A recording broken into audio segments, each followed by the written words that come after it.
Journal Tonnerre, les jeunes de la commune. Reportage, interview. Les ateliers radio à Tonnerre. J'ai donné rendez-vous à Jacqueline Dousseau. Nous sommes quand même dans un endroit un petit peu secret parce qu'on va parler d'un sujet qui est la fête de la musique. Que pouvez-vous nous dire sur la fête de la musique qui aura lieu à Tonnerre ? J'ai décidé cette année de le faire là, plutôt qu'au bout, là-bas, devant le monument aux morts, comme on faisait les autres années, pour donner un peu de vie. Enfin, bon. Et le groupe que j'ai choisi, ça va être assez bruyant, je pense. Il y a des cuivres, il y a de la batterie. Ils sont 7 musiciens et je crois que ça va sonner fort. Comment la fête va se passer ? L'agenda, moi je garde toujours le 21 puisque c'est le jour de la fête de la musique. Et puis, bon, c'est vrai que des fois ça tombe bien, des fois ça tombe mal. Là, c'est le jeudi, au milieu de la semaine. Mais bon, ça se passe le soir, donc les gens se couchent pas, se couchent pas quand même à 9h du soir. Donc, ça permet à rassembler beaucoup de Tonnerrois autour de cette fête. Donc, le groupe que vous avez choisi pour la fête de la musique, c'est lequel ? C'est Echo Mike Whiskey. Déjà des professeurs de musique qui sont dans les écoles de musique aux alentours. Je crois qu'ils viennent de Dijon, la plupart. Et il y a même un des musiciens qui travaille à l'école de musique de Tonnerre. Nous sommes sous le kiosque pour la fête de la musique. Les musiciens seront positionnés où ? Est-ce qu'il y aura-t-il de la restauration ? Comment les gens vont être accueillis ? Je vais essayer de vous dire tout ça. Les musiciens seront sur le kiosque. On va installer des tables et des bancs tout autour. Et il y a quelqu'un qui viendra faire de la restauration. Donc la restauration est faite par une association sportive, c'est l'AS Rugby, et c'est Monsieur Roy qui s'occupe de ça.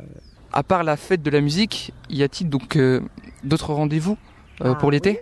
Oui, il y a des apéros-concerts prévus tous les jeudis, en juillet, en août, et dans des lieux différents de la ville. Comme ça permet à tout le monde de pas trop se déplacer pour aller assister à un concert. Et comment est venue cette idée d'apéro-concert ?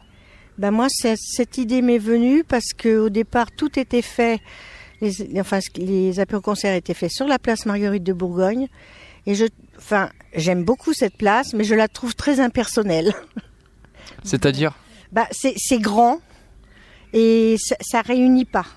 Donc moi, c'est de réunir, donc dans un endroit précis.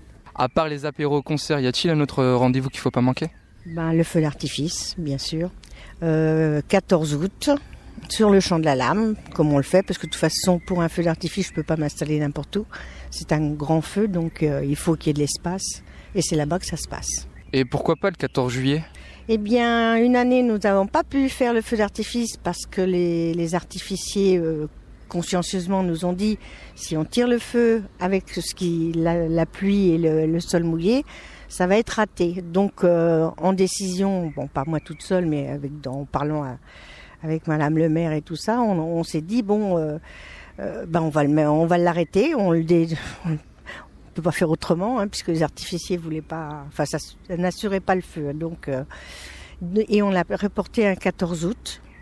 Et puis je pense que le fait qu'il y avait que ce feu d'artifice à ce moment-là a permis d'avoir beaucoup plus de monde de Tonnerre qui sont venus sur les ponts, un petit peu partout. Ils viennent pas vraiment sur le champ de la Lame, un petit peu mais pas trop, parce qu'il faut pas qu'ils s'approchent trop. Et ça s'est très très très bien passé. J'ai juste un mot à dire, c'est donc de se donner rendez-vous pour la fête de la musique, c'est ça ? Voilà, fête de la musique, si vous voulez, vous pouvez être là.